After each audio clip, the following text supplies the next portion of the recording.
লাস্টের ক্লাসটা হচ্ছে আমাদের এক্সেল না। তো এক্সেলটা কি হতো, এক্সেল কিসের জন্য লাগে আমাদের? এক্সেল হলো আমাদের যদি আমরা হিসাব নিকাশ করি, ধরো চাকরি ক্ষেত্রে আমাদের বাংলাদেশে চাকরিটা, তার মধ্যে সবচেয়ে গুরুত্বপূর্ণ 4টা প্রোগ্রাম, একটা হচ্ছে এমএস ওয়ার্ড, আর একটা এক্সেল, আর একটা হচ্ছে পাওয়ার পয়েন্ট, আর হচ্ছে ইন্টারনেট।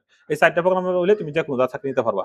এরপর আমাদের একটু হালকা পাতলা পুরুষরা শিখে রাখা লাগে, কারণ অনেক সময় স্ক্যান করা লাগে, অনেক কিছু ব্যবহার সেবার আছে। এটি তো সব চাকরি ক্ষেত্রে তোমার লাগে।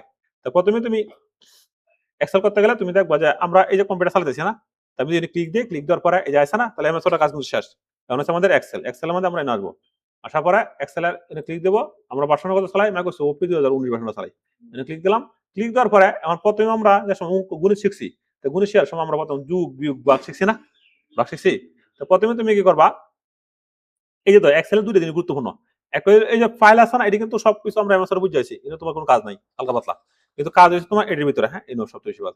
তো এক্সেলে কাজ করতে গেলে প্রথমে তোমার বুঝবা যে এদিকে কি আছে, রো না, আবার এটিকে কি বলে, কলম। তাহলে এক্সেলের রো এবং কলম এবং সূত্র এই দুটো লেগেছে কাজ কালামেলা, আর বাকি কোনো সমস্যা নেই। তো এক্সেল বুঝতে গেলে প্রথমে তোমার বুঝতে হইব যে এইদিকে কি আছে আমাদের, এটা কি বলে রো, আর এটাকে কি বলে কলম, আর কি লেগেছে আমাদের সূত্র।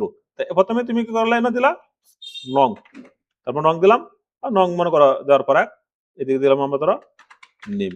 তো প্রথমে তুমি শেপ করে নেবা, এই জিনিসটা কিন্তু বুঝা না, বলা না, শেপ না করলে কিন্তু কাজ কথা না। অনেক সময় আমাদের বিদ্যুৎ চলে যাবে, তখন কিন্তু প্রজেক্ট সব যাবো গা।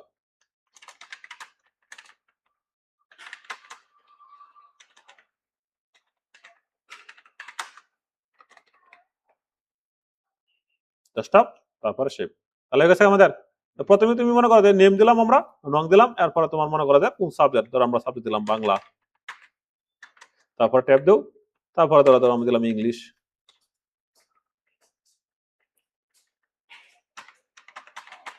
ইংলিশ, এরপর তোমার ধরো ধরো দাও ম্যাথ, তারপরে দাও তোমার জিওগ্রাফি, তারপরে ধরো তোমার দাও এগ্রিকালচার, তারপরে ধরো তোমার ধরো ফিজিক্স, তারপরে এখন তো আমাদের টোটাল টোটাল। এখন এইদিকে আমাদের কি করা যাচ্ছে, হ্যাঁ, এদিকে আমাদের ধরো নং দেওয়া হতো, এক্সেলের মধ্যে আমাদের কি করবো না, ওয়ান দিলাম, 0 1 দিলাম, এখন আবার আমরা দিলাম ধরো ধরো 0 2, ঠিক আছে। এখন এই যে 1 2 দিছে না, 1 2 এবার তো অনেক, ধরো একটা কোম্পানি হিসাব নিকাশ করতে গেলে অনেক হিউজ পরিমাণ তোমার লোক থাকতে পারে, 5,000 10,000, 5,000 তুমি এভাবে দিবা। তো তুমি কিন্তু প্রথমে কন্ট্রোল ধরবা, কন্ট্রোল কন্ট্রোল ধরে এই যে তীর চিহ্নটা বলে বুঝো, আমরা করতে দিচ্ছি কন্ট্রোল, ছাত্ররা জিজ্ঞাসা করে কন্ট্রোল ধরার পরে এই যে তীর চিহ্নটা, হ্যাঁ, এনে নিবো, নেওয়ার পরে এই যুগ গাইছে না, পরে লেফট বাটন সব ধরবো, লেফট বাটন সব ধরে এরপর কি করবো, তুমি টান দিবা, টান দেওয়ার পরে পরে লেফট বাটন ছেড়ে দিবা, হয়ে গেছে আমাদের। আচ্ছা, আর বাকি গুলো তুমি ইনপুট দিও, হ্যাঁ, এরপর আমি আবার এসেছি ক্লাসে। তারপর তুমি এটা ইনপুট দিলা না, তো প্রথমে আমাদের কি কাজটা করতে হইব, আমাদের যুগটা প্রথম কিভাবে শিখতে হইব না, এটা আমাদের বেসিক। আচ্ছা, বেসিকের মধ্যে প্রথম, এরপর অ্যাডভান্স আস্তে আস্তে যাবা। তো আমরা এগুলো লিখলাম না, তাহলে এখন আমরা প্রথমে কি আমাদের যারা আমরা গণিত করি, তো গণিত করতে গেলে প্রথমে আমরা কি লেখা যে এক্সেলে করতে গেলে আমাদের প্রথম যুগ বিয়োগটা শিখতে হইতেছে। তো যুগটা মধ্যে আমরা কি করতেছি, যে এদিকে আমাদের রো আর এদিকে আমাদের কলম না, তো প্রথমে তুমি যুগের সূত্র এখন দেখো, এক্সেলের মধ্যে কিন্তু সূত্র, এবং এক্সেলের মধ্যে একটু মেধা ভালো লাগবো, যদি মেধা কম থাকে তাহলে কাজ করতে সমস্যা, কারণ গণিতের মধ্যে অনেকেই আছে দুর্বল, অনেকে আছে ভালো, তো এরকমই। তো প্রথমে আমরা ইকুয়াল দিলাম, আর এক্সেলের মধ্যে এই যে কলম এবং রো আর এই যে ইকুয়াল টু সূত্র, এই তিন জিনিস লাগবেই। তো প্রথমে আমরা ইকুয়াল দিলাম, ইকুয়াল দেওয়ার পরে এরপর আমরা কি করলাম না, সাম, যুগের সূত্র হচ্ছে sum, S U M sum first bracket. এরপর আমরা কি করলাম, আবার তখন বুঝবো যে আমার তো এই দিকে কাজ নাই গিয়া, কাজ হলো যে সংখ্যাটা কোন থেকে শুরু হয়েছে, তাহলে এই যে সংখ্যাটা কু কম থেকে শুরু হয়েছে, সি কম থেকে না, যদি সংখ্যাটা ডি কম থেকে শুরু হয় তাহলে আমরা ডি কম থেকে ধরবো, এবং সংখ্যাটা কোন জায়গা থেকে শেষ হয়েছে, তাহলে এস কলমে শেষ হয়েছে না, তাহলে আমরা এস কলম ধরবো। তাহলে প্রথমে আমরা ইকুয়াল টু, এরপরে সাম, এরপরে দেবো আমরা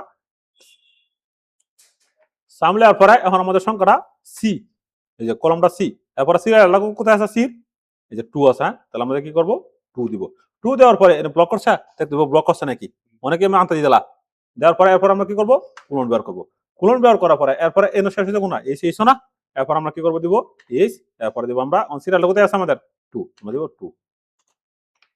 এখন যেহেতু আমি এনো সি 2 দিছি, এরপর এনো এস 2 হবেই, কারণ এই সংখ্যাটা শেষ হয়েছে এইচ এর মধ্যে, আর সিরিয়ালটা কোথায় আছে 2 এর মধ্যে, তারপর আছে সেকেন্ড ব্র্যাকেট, তারপর আছে এন্টার, এটা মিলছে।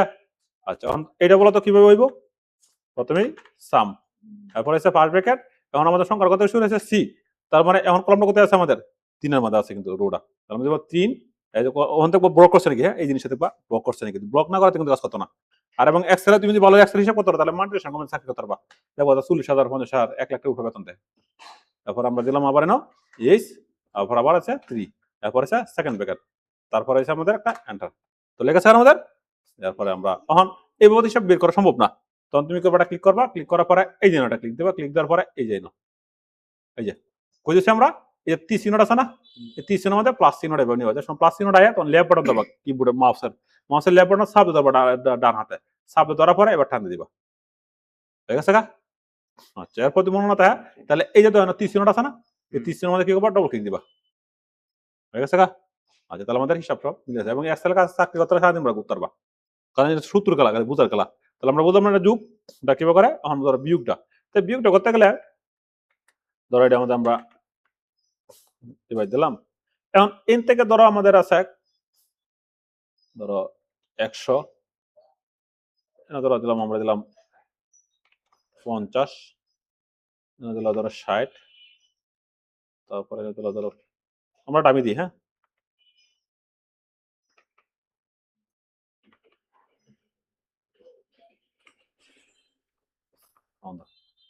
এখন ধরো ডিভাইডেড মানে ধরো এন থেকে আমরা কোন একটা বাক্য, এই যে এটা টোটাল না, এন থেকে আমরা ধরো এই জিনিসটা কি করব, মাইনাস করে দিব, মাইনাস।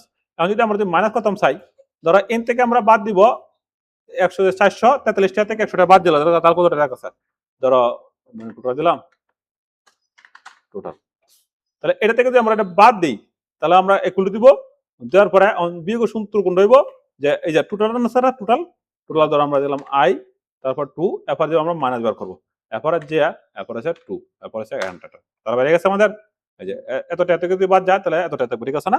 এরপর তুমি কি করবে, একটা বার করো, বার করার পরে ডবল, তারপর তোমার সবাই ঠিক আছে। আচ্ছা, এখন মনে করো এইটারই ধরো আবার গুণ করবা, গুণ গুণটা এই টোটালের সাথে যদি ধরো 443 টা যদি আমরা 100 দিয়ে গুণ করি তাহলে কত হইব, তাহলে গুণ সূত্রটা কি হইব, আমরা 1 করে দিলাম, দেওয়ার পরে আই 2, গুণ সূত্র হইব স্টার, আমরা স্টার দিব, স্টার দেওয়ার পরে এরপর আমরা আবার যে এরপর আবার 2 দিব, তারপর আবার একটা এন্টার, আই গেছে এখন বুঝছো? তারপর আমরা এবার যদি টান দেই তাহলে গুণ, আমাদের গুণ আই গেছে, তারপর যদি আমরা বারবার এ করি দিই, ধরো এই জিনিসটা ধরো আমরা একটু দিয়ে দিলাম, আবার এনে কি করবো, ডবল ক্লিক, তাহলে আমরা কোনটা বুঝলাম? আচ্ছা, এখন ধরো আমরা আবার কি করবো, ডিলেট, এখন ধরো এই যে ট্যাড আছে না, এই ট্যাডটা ধরো আমি সাইড দিলাম, এনে দিলাম ধরো আমরা 5, এনে দিলাম 6, এনে দিলাম 7, আমরা ধরি, হ্যাঁ তাহলে তুমি বুঝতে পারবে কারটা কিভাবে হইতেছে, ঠিক আছে? এখন ধরো এই যে মুটটা আছে, এই মুটটা থেকে ধরো আমরা ডিভাইড করব কত টাকা, ভাগ করব 60 দিয়ে, তাহলে একজনে এভারেজ কত টাকা পাইতেছে, ধরো এভারেজ, তাহলে একজন এভারেজ কত টাকা পাইতেছে, তাহলে এটার সাথে কি করবো, এটা ভাগ হইব, তাহলে প্রথমে আমরা এগুলো দিলাম, দেওয়ার পরে আই, তারপরে 2, তারপরে দিবা তোমার এই যে এই চিহ্নটা, হ্যাঁ প্লাস চিহ্ন, তারপরে কি করবো তোমার দিবা যে, তারপরে 2, বুঝতে পারছো? তাহলে আমার বেড়েছে, এরপর এটা কি করবো, তোমার ডবল ক্লিক দিবা, তোমার পারছি না? তাহলে এবার এত করে করবো, তাহলে আমরা কি শিখলাম, যোগ শিখলাম, বিয়োগ শিখলাম, এই সাইডটা তুমি করো, হ্যাঁ আমাদের ক্লাসটা এখানে শেষ, তুমি এই সাইডটা করো, এই সাইডটা করে আমরা দেখাও।